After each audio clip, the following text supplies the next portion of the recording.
안녕하세요. 재테크는 여호수아처럼 데나리온의 김일수입니다. 반갑습니다. 데나리온 김강주입니다. 와. 요즘 많이 느끼는 게 고객들하고 상담을 하다가 이 장기 플랜이 생각보다 어렵다. 예. 저도 이제 20년 하면서 재무 설계를 많이 했잖아요. 예. 근데 이제 솔직히 돌아보면 뭐 100%다 플랜 했던 대로 안 되는 것 같아요. 예. 그래서 이제 그런 것들을 오늘 좀 이야기를 하면서 우리는 왜 장기 계획에 실패할까? 이 부분 좀 궁금하기도 하고요. 예. 네. 재무 설계라는 말이 한때 굉장히 신선했죠. 한 10년 전만 해도 그죠? 유행이었습니다. 근데 요즘은 네. 많이 시들해졌습니다. 별로 신선하지 않습니다. 그죠? 고객들이 알아요. 재무 설계한다 그러면 이게 보험 설계구나 예. 이렇게 많이 인식이 그렇게 되죠. 또 인식되기도 하고. 네. 재무 설계의 핵심은 저희도 해봤지만 네.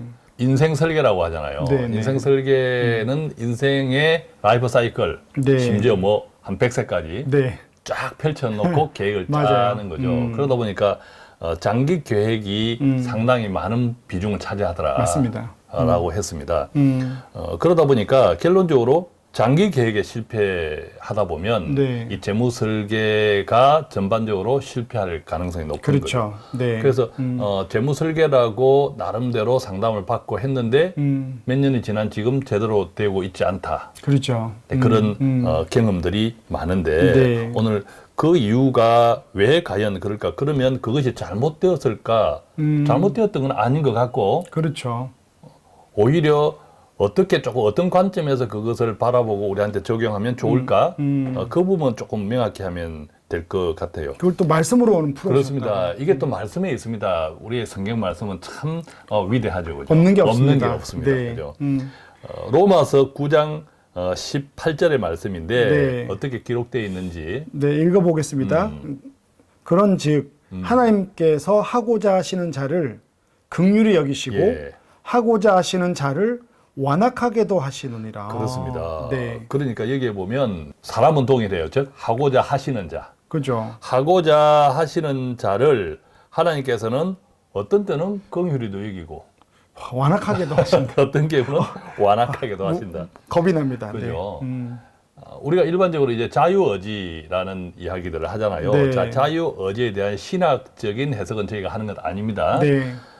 일반적으로 자유의지라고도 하고 네. 또 하나님의 뜻. 네. 물론 자유의지, 내 뜻과 하나님의 뜻이 항상 일치하면 얼마나 좋겠습니까? 많은 맞습니다. 인생을 살아보면 그렇지 않은 경우가 더 더 많습니다. 많죠. 네.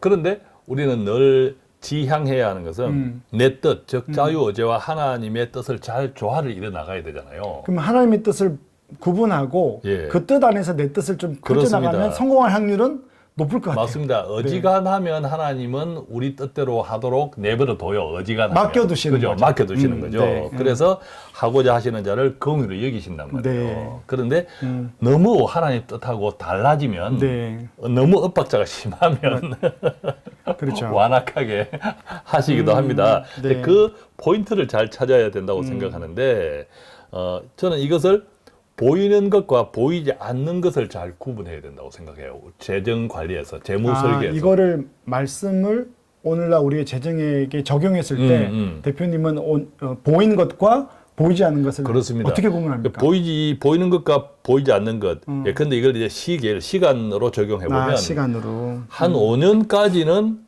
우리가 대체로 좀 짐작할 수 있어요. 그리고 잘 맞습니다. 그렇습니다. 네. 5년 정도는 계획대로 갑니다. 5년까지는 어느 정도 좀 계획대로 가요. 네, 재정 계획도 그렇습니다. 맞습니다. 네, 5년. 그러니까 한 5년까지는 우리가 내 뜻으로, 내 의지로, 내 자유 의지로 맞습니다. 좀 할 수 있는 네. 데까지가 한 5년 정도가 아닐까 생각이 들고 반대로 5년이 지나면 예컨대 뭐 10년 잘 안 보입니다. 그죠? 네. 인생 설계, 재무 설계는 했는데 그때는 뭐 10년이 아니라 20년, 30년 계획까지 했는데 30년도 했습니다.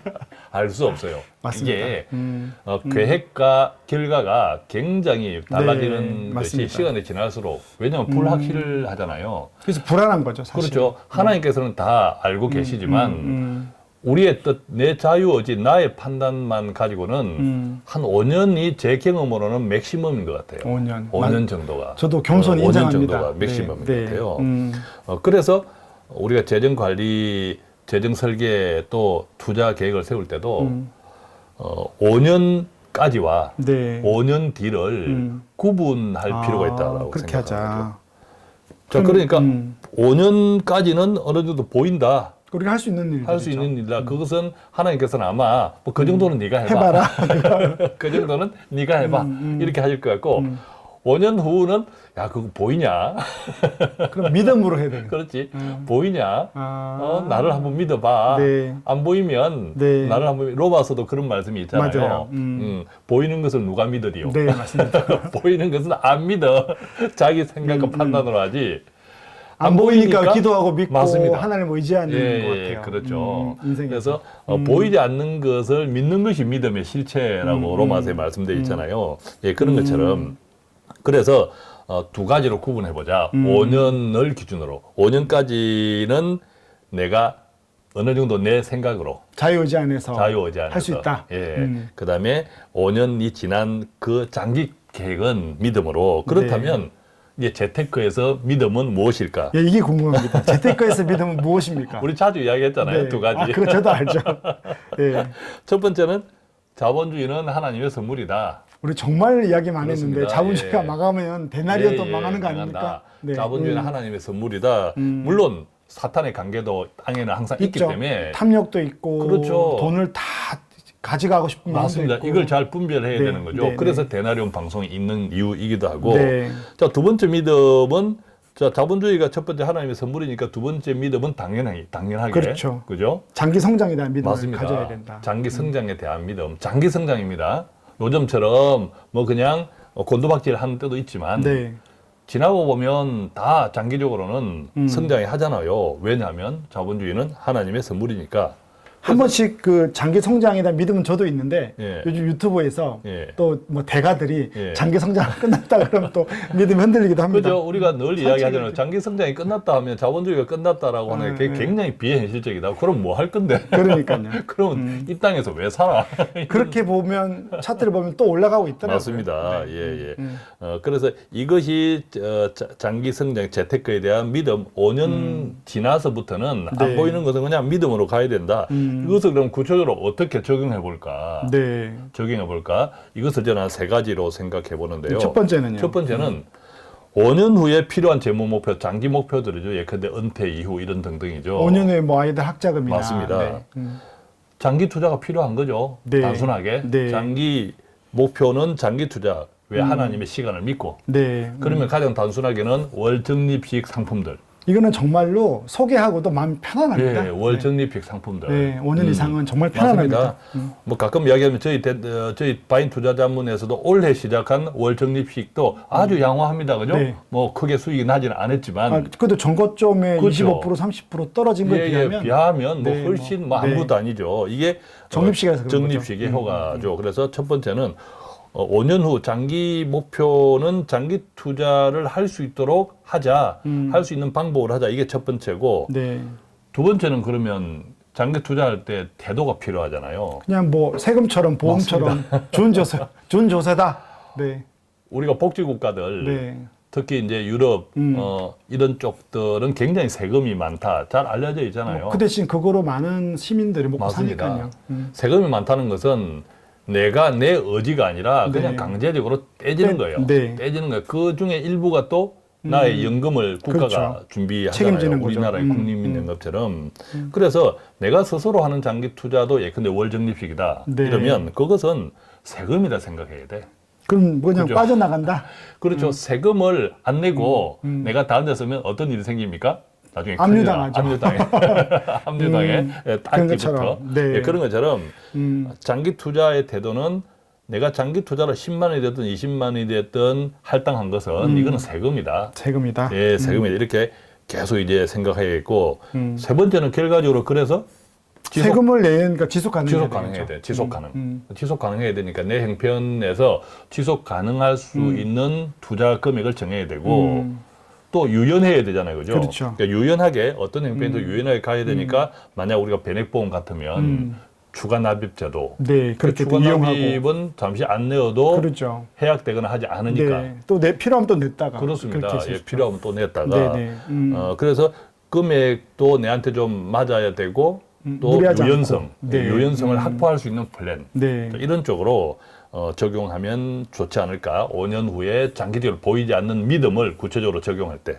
실제로 이 적용을 가지고 제 고객들이나 저의 투자를 보면 지금 이 장에도 걱정은 되지만 전혀 문제가 없어요. 그리고 그렇습니다. 또 시간이 가면 지난 과거를 돌아보면 또 언제가 수익이 나 있고, 좋은 적용입니다. 자, 그러면 보이는 5년까지는 이제 보이지 않는 5년은 요 세 가지로 적용하면 좋을 것 같고요. 5년은 조금 보이는데 교만하지 않게 그렇죠. 좀 어떻게 할 수 있겠습니까? 자, 그래서 한 5년 정도는 뭐 네 생각대로 한번 해봐 하는 것이 하나님이신데 그 내 생각대로 좀 해봐라는 그 뉘앙스에는 하나님의 뜻이 있는 거죠. 그 안에 있죠. 우리를 위한 하나님의 뜻이 있는 거죠. 그러면 우리가 교만하지 말아야 되고 그렇죠. 나름대로 시장의 변화나 이런 것에 내가 뭐 오른다고 큰 욕심을 낸다든지 몰빵한다든지 그렇죠. 뭐 떨어진다고 해서 굉장히 불안해가지고 불안 초조해서 불안 초조할 때 다른 사탄의 유혹이 오히려 더 많이 들어와요. 그런 것들을 잘 구별할 때 한 4가지 정도로 정리해 드릴 수 있겠습니다. 첫 번째는요? 첫 번째는 보이는 5년일수록 눈에 보일수록 분명한 재무 목표가 필요하다고 생각해요. 분명한. 맞습니다. 저도 이벤트 자금할 때 2년 뒤에 뭐, 그렇습니다. 1년 뒤에 뭐는 딱 돈 떼놓고 목돈을 모으면 되는 거니까. 뭐든 분명하지 않으면 나중에 다 흥크러지면 맞습니다. 분명히 뭔가 했는데 나중에 남는 것도 없어. 그죠? 그 돈이 어디 갔지? 이러다가 부부 싸움 하고. 그죠? 그러니까 목돈을 그냥 목적 없이 넣는 것들이 많이 없어지더라고요. 그렇습니다. 5년에 구체적인 재무 목표를 정해야 되겠. 근데 5년 후 목돈 마련 이러면 5년 후에 근데 뭐 1,000만 원, 5천만 원 마련. 그렇죠. 또 뭐 3년 뒤에 여행, 1년 뒤에 여행. 어디 가기 얼마. 이렇게. 또 내 집 마련, 또 전세 이전 뭐 이런 등등에 대한 구체적인 재무 목표가 첫 번째는 필요하다. 자, 두 번째는요? 두 번째는 5년이라는 시간은 어떤 의미에서 좀 애매한 시간이기도 해요. 투자로서는. 5년 애매합니다. 그죠? 5년은 확실한 시간은 아니죠. 장기 투자. 장기 투자와 단기 투자의 약간 경계.